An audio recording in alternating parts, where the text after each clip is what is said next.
after Amit Shah declared the BJP will win over 200 seats in the upcoming assembly polls in Bengal, Mamata Banerjee's advisor Prashant Kishore has thrown a big dare, claiming that the Saffron Party will not be able to cross double digits in the state. Didi herself has upped the ante, hurling cheating bars jibe at the BJP. Manogya Loiwal reports from Battleground, Bengal.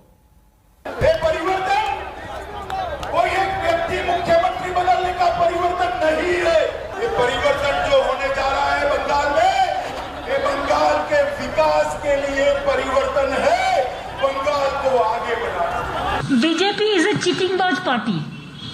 Bengali we will say cheating बाज। मगर Bharatiya Janata party के कार्यकर्ताओं ने तय किया है, हिंसा का जवाब हम लोकतांत्रिक तरीकों से देंगे और आने वाले चुनाव में इस सरकार को परास्त कर कर हम दिखाएंगे।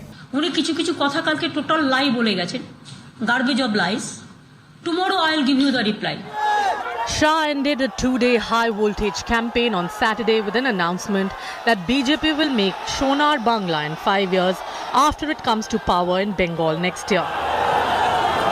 और दीदी कान खोल कर सुन लो, जब विधानसभा के चुनाव का परिणाम आए, परिणाम देख लेना, इस बार 200 सीटों से ज्यादा सीटों के साथ भारतीय जनता पार्टी की सरकार बनने जा रही है। A day after Shah left West Bengal, Mamata Banerjee's political advisor Prashant Kishore claimed that the BJP will struggle to cross the double-digit mark in the assembly polls. Gets viral against me. जो tweet किया, absolutely ठीक किया, जो result आने वाला है, वही वो पहले से ही बता दिया। क्या है इस कॉन्फिडेंस के पीछे का राज? क्योंकि मास सपोर्ट, वो लोग उसका कोई बेस नहीं है, वो लोग पॉलिटिक्स कर रहा है और हम लोग बंगाल का जो पीपल है उनको सर्विस दे रहा हूँ। Prashant Kishore's boast cannot be taken lightly. Kishore is largely credited for the Modi-led BJP's spectacular rise to power in 2014 elections. The next year, Kishore's strategy saw the JDU-RJD Congress Grand Alliance in Bihar outwit the BJP. His reputation thereafter took a beating after he strategized for the Congress in UP.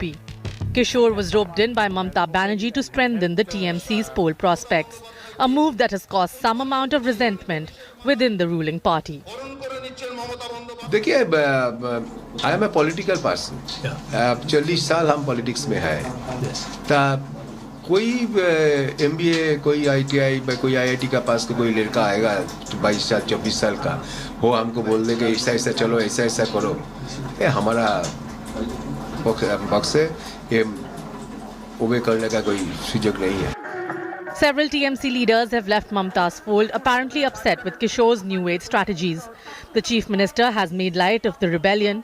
For now, her big worry is on how to counter the BJP campaign led by Amit Shah. टोलबाजी करने में number 1 है, भ्रष्टाचार में number 1 है, परिवारवाद चलाने में number 1 है, हिंसा करने में नंबर 1 है, बम धमाकों में नंबर 1 है, कार्यकर्ताओं की हत्या कराने में नंबर 1 है। जो बंगाल कभी नंबर 1 पर दिखाई पड़ता था, आज कहीं पर भी 20 के ऊपर नहीं दिखाई पड़ता है। उन्हें किछु कथा कल के टोटल लाई बोले गए, गार्बेज ऑफ लाइज। आमी अमित जी के बोलबो, अमित जी आप तो होम मिनिस्टर है, आपको ये शोभा नहीं देती कि आप कोई गंदा बात, झूठा बात जो आपका पार्टी वॉल का क्लियर कर दे, वो आप क्रॉस चेक नहीं करके बोले, जिसको अंदाजा आपका नहीं है। आप पहले बोलने का पहले प्लीज क्रॉस चेक कीजिए, मेहनत करके। With the BJP snaring her top leaders, Mamata is hitting the campaign trail harder, claiming that federalism is under threat.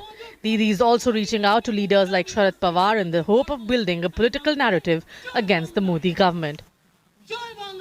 Home Minister Amit Shah had raised several questions on the entire performance of the tenure of TMC government in past decade.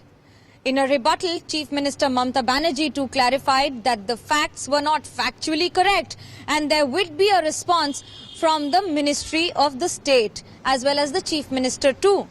However, amidst all this, these are a few questions being raised on why such questions are being raised only around the elections.